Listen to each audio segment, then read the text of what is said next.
जय श्री राम। मेरा आज का ये वीडियो कन्या राशि के जातकों के लिए बहुत ही खास इस महीने चर्चा रहने वाली है कि अगस्त 2023 का जो महीना है वो आपकी राशि के लिए कैसा है। जब हम राशि की बात करते हैं तो इसे हम मंथली प्रेडिक्शन, मंथली हॉरोस्कोप या मासिक राशिफल कहते हैं। आपकी राशि से ग्रहों की स्थितियां इस महीने आपको क्या देंगी, कब ग्रह वक्री है, कब मार्गी है, किन राशियों में जा रहा है, क्या सावधानी, क्या चेतावनी, क्या लाभ, कैसा रहेगा स्वास्थ्य, कैसा रहेगी वैवाहिक जीवन, कैसा होगा इस दौरान आपकी प्रोफेशनल लाइफ, आपकी शिक्षा, आपका स्वास्थ्य, वो सब स्टेप बाय स्टेप हम इसमें आपको बताएंगे। क्योंकि मैंने इसको यहाँ टॉपिकों में डिवाइड कर दिया। मैं आपको सिर्फ एक ही स्क्रीन दिखा के नहीं बताऊंगा ये यहाँ बैठा, ये यहाँ बैठा, नहीं। मैं उसको अलग अलग करके आपको समझाने की कोशिश करूंगा जिससे आपको ईजी तरीके से समझ में आ सके। तो आइए बिना विलंब करते हुए आज का वीडियो शुरू करते हैं, आज का टॉपिक शुरू करते हैं कि कन्या राशि के लोगों के लिए अगस्त का महीना कैसा, जिसमें सबसे पहला दायित्व हमारा रहेगा कि हम आपके स्वास्थ्य सम्मान के बारे में सबसे पहले चर्चा करेंगे। अगर हेल्थ है तो वेल्थ है, स्वास्थ्य है तो धन है। आप किस प्रकार किस तरीके से काम करते दिखाई देंगे वो सब हम यहाँ इस वीडियो के अंदर देखते हैं। देखिए, सबसे पहले हम देखते हैं आपका स्वास्थ्य, आपका मान सम्मान, आपका एनर्जी लेवल, आपका विश्वास, आत्मविश्वास कैसा रहना महल रहा है इस महीने। ये देखिए, ये है कन्या राशि और कन्या राशि के जो लॉर्ड होते हैं वो बुध होते हैं।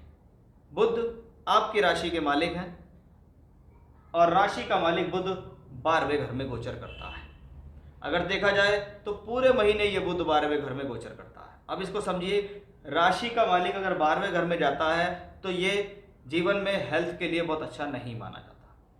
12वां घर जो कि जीवन में खर्च के लिए, नुकसान के लिए, एक्स्ट्रा एफर्ट्स के लिए जाना जाता है, या हम ये कह सकते हैं कि इस दौरान कुछ ज़्यादा प्रेशर महसूस करते हैं।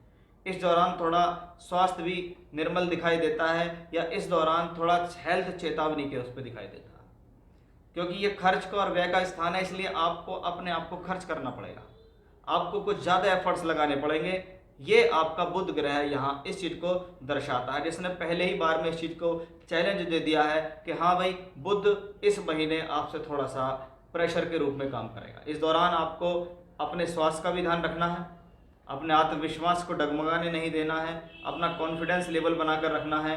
थोड़ा हार्ड वर्क होगा, ये पहले से ही मान लेंगे कि मुझे इस दौरान जो मिलेगा इस महीने वो बहुत आसानी से नहीं मिलेगा, तो शायद आप उस चीज़ पे ज़्यादा वर्क कर सकते हो। अब अगस्त के महीने में जब हम देखते हैं तो 18 अगस्त तक मंगल भी बुध के ही साथ होता है। अब अष्टम भाव का मालिक है 12वें घर में बैठा है, छठे घर का मालिक शनि 12वें घर को देखता है, यानी बुध के ऊपर प्रभाव देखिए। अष्टम भाव नुकसान, परेशानी, झगड़ा, झंझट, अशुभ स्थितियों को दर्शाता है, वो मंगल है। वहीं शनि उससे दृष्ट है, यानी सबसे ज़्यादा स्वास्थ्य का ध्यान रखना है, किसी प्रकार के झगड़े झंझट में नहीं पड़ना है, व्यर्थ की बातों से दूर रहना है, व्यर्थ की उलझनों से दूर रहना है।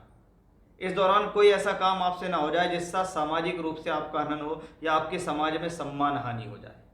इस चीज़ का आप विशेष ध्यान रखना होगा। और उसी चीज़ को मैं ध्यान में रखते हुए आपको अभी बता देता हूँ कि इस पूरे महीने अगर आप रोज नियम से कर सकते हैं तो मैं आपको कहूँगा रोज विष्णु सहस्रनाम का पाठ और रोजाना 7 बार हनुमान चालीसा का पाठ कर लीजिए। अगर आप रोज नहीं कर सकते विष्णु सहस्रनाम का पाठ तो आप रोजाना 7 बार हनुमान चालीसा का पाठ कर लीजिए, और हर बुधवार के दिन आप विष्णु सहस्रनाम का पाठ कर लीजिए। ये बहुत ज़्यादा नेसेसरी है आपके लिए, अदरवाइज आपकी राशि पर इस दौरान बुध ग्रह पर काफ़ी पीड़ा है, यानी ये समय चिंतित है। ये महीना कहीं ना कहीं स्वास्थ्य के लिए चेतावनी देता दिखाई देता है। अब आइए देखते हैं आपकी शिक्षा, आपके प्रेम संबंध, आपके बुद्धि और निर्णय कैसे रहेंगे। ये सब हम कहाँ से देखते हैं? ये सब हम 5th हाउस से देखते हैं, पंचम भाव से हम ये सारी चीज़ें देखते हैं। अब पंचम भाव से जब हम ये सारी चीज़ें देख रहे हैं तो पंचम भाव का स्वामी कौन है? वो शनि है। शनि कहाँ गया है? छठे घर के अंदर है, वक्री हो गया, यानी कहीं ना कहीं शिक्षा को लेकर चेतावनी तो है। शिक्षा कोई बहुत आराम से तो नहीं चल रही है, कुछ ऐसा नहीं हो रहा कि भाई बहुत आराम से पढ़ने को मिल रहा है, जितने पढ़ लेते हैं तो नंबर आ जाते हैं, पास हो जाते हैं। कुछ ना कुछ तो ये विघ्न डाल ही रहा है, कुछ ना कुछ तो जीवन में ऐसा हो रहा है जो आपको एजुकेशनली तंग कर रहा है शनि की वजह से। अब बुध को शिक्षा के कारक के रूप में भी जाना जाता है, वो 12वें घर में मंगल के साथ है, यानी कहीं ना कहीं माइंड डिस्ट्रैक्ट हो रहा है, दिमाग एक जगह लग नहीं रहा है, दिमाग अलग अलग जगहों पर भटक रहा है। ऐसा भी हम बुध ग्रह से जान सकते हैं। वहीं मंगल उसके साथ है, अष्टम का मालिक होकर 12वें घर से यहाँ देख रहा है। यानी इस दौरान आपको अपनी शिक्षा को संभालना होगा, इस दौरान आपको गलती नहीं करनी है, अदरवाइज आप अपनी शिक्षा अपने आप ही नुकसान कर लेंगे, इसमें कोई भी संदेह नहीं है। यानी ये पूरा महीना आपकी बुद्धि से आपके निर्णय गलत करा सकता है, आपको नुकसान दे सकता है। वो लाइफ का कोई भी फैसला हो सकता है जिसमें आपको नुकसान हो सकता है। अपनी एजुकेशन अपने आप खराब ना करें, इसका ध्यान रखें। अपनी भाषा शैली पर ध्यान रखें, ज़्यादा बोलने की ज़रूरत नहीं है, काम से काम रखने की ज़रूरत है। ध्यान भटकेगा तो ध्यान पढ़ाई से हटेगा, आपको नुकसान हो जाएगा। ये समय प्रेम संबंधों के लिए शुभ नहीं है, अपना ध्यान रखें, अदरवाइज लड़ाई झगड़े बढ़ जाते हैं, दो लोगों के बीच संबंध टूटते नजर आते हैं, ये भी दिखाई देता है। थोड़ा बहुत उन लोगों के लिए कुछ ठीक है जो हायर एजुकेशन कर रहे हैं, जैसे मास्टर्स डिग्री करता है, कोई पीएचडी कर रहा है, शोध कर रहा है, तो क्योंकि 9th हाउस से ये सब देखते हैं और 9th का मालिक शुक्र 11th हाउस में है, तो थोड़ा सा उनके लिए अच्छा है। बाकी शिक्षा के हिसाब से भी मैं इसको अच्छा नहीं कहूँगा। मैंने शुरू में ही आपको उपाय बता दिया, वो उपाय ओवरऑल सभी चीज़ों में काम करता है। अब देखते हैं आपकी नौकरी, आपके व्यापार, आपके लाभ, आपके प्रमोशंस पर इसका क्या फ़र्क पड़ने वाला है। देखिए, इन सब को हम जहाँ तक देखते हैं वो सब हम कर्म भाव से देखते हैं। 10th हाउस का लॉर्ड इन सबको दर्शाता है। सबसे पहले कर्म की स्थिति देखो कि कर्म का मालिक 12वें घर में पीड़ित है। पीड़ित मैं इसलिए कह रहा हूं क्योंकि उसके ऊपर कोई शुभ प्रभाव नहीं है। उसके साथ अष्टमेश मंगल 18 अगस्त तक है, तो लगातार छठे घर से बैठा हुआ शनि उसकी तरफ देख रहा है। यानी कहीं ना कहीं जिस प्रकार से आपकी राशि, आपकी बॉडी, आपका शरीर, आपका मन प्रभावित है, उसी प्रकार से आपकी प्रोफेशनल लाइफ भी प्रभावित है। उसी प्रकार से ये ग्रह यहाँ भी यही कह रहा है कि काम धंधा चलाने के लिए बहुत कड़ा समय गुजारना पड़ता है। इसको कहते हैं लोग बाग कड़ा समय चल रहा है मेरा, मैं काफ़ी एफर्ट्स कर रहा हूँ, मैं जितने संघर्ष कर रहा हूँ या जितना मैं एफर्ट्स कर रहा हूँ उतना मुझे फ़ायदा मिल ही नहीं रहा। मैं जिस तरफ हाथ डालता हूँ उस तरफ सफलता नहीं मिलती।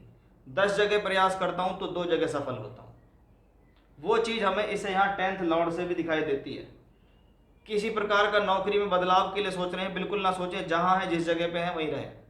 कोई व्यापार में तब्दीली नहीं करनी है, कोई नया स्टेप नहीं लेना, कोई नया पैसा नहीं लगाना, कोई नया काम शुरू नहीं करना।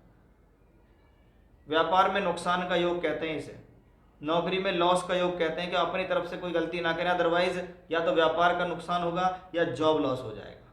यानी लगातार एक कॉम्बिनेशन इस महीने आपको चेतावनी दे रहा है कि भाई बड़े ठहराव से ऑफिस में काम करो, अपनी तरफ से कोई ऐसी गलती मत करो कि आपको किसी की 2 बातें सुनने को मिले। यही नियम व्यापार में भी है कि जरूरी नहीं है कि आज ही मौका पैसा कमाने का, जीवन में बहुत मौके आएंगे पैसे कमाने के, लेकिन ये सोचे कि बस आज ही आ जाए सब कुछ, तो आप गलती कर जाएंगे, क्योंकि प्लेनेट आपके इस दौरान चैलेंज में फंसे हुए हैं। हाँ, धन का स्वामी है शुक्र, 9वें भाव में बैठा है, वो भाग्य का मालिक होकर भी बैठा है, यानी सोर्स ऑफ इनकम किसी ना किसी साधन से बना रहेगा, लेकिन ऐसे में कोई लाभ, कोई उन्नति, कोई पद प्राप्ति, कोई प्रमोशन नहीं होता दिखाई देता। यानी बस जैसा चल रहा है वैसा ही चलेगा, उसमें नुकसान ना हो जाए, इस चीज़ का डर है। इसलिए शुरू में जो उपाय बताए गए हैं उनका ध्यान रखें, क्योंकि धन कारक बृहस्पति को भी अगर हम देखें तो वो भी पीड़ा में ही दिखाई देता है। आइए देखते हैं इस महीने विवाह और वैवाहिक संबंधों की क्या स्थिति रहेगी। ये सब कुछ हम 7th हाउस से देखते हैं। 7th भाव का स्वामी बृहस्पति राहु केतु अक्ष पे है, जिस पे शनि की दृष्टि पड़ रही है।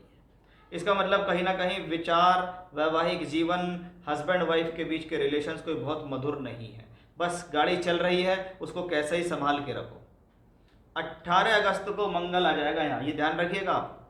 पहले 18 अगस्त तक मंगल वहाँ था जो यहाँ पर दृष्टि देगा 7th हाउस पे, फिर 18 अगस्त के बाद मंगल यहाँ आएगा जो 7th हाउस और 7th लॉर्ड बृहस्पति दोनों को दृष्टि देगा। यानी इस महीने में जिन लोगों की शादी हो चुकी है उनके जीवन में कलह बढ़ने की उम्मीद दिखाई दे रही है।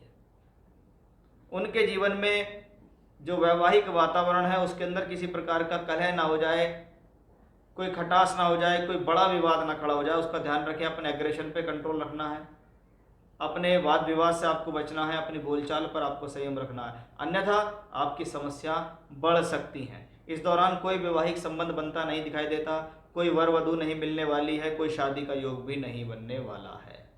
बहुत बार तो क्या होता है, जहाँ रिश्ते की बात चल रही होती है वहाँ भी संबंध टूट जाते हैं। यानी ये पूरा महीना कहीं ना कहीं हर चीज़ को लेकर लगातार चैलेंज से बंधा हुआ दिखता है। इसलिए मैंने शुरुआत में ही आपको बता दिए थे उपाय कि भैया ये उपाय करो, और इन उपायों से आप जीवन में आगे बढ़ो, तभी आपको जीवन में कुछ अच्छी प्राप्ति हो सकती है। जय श्री राम।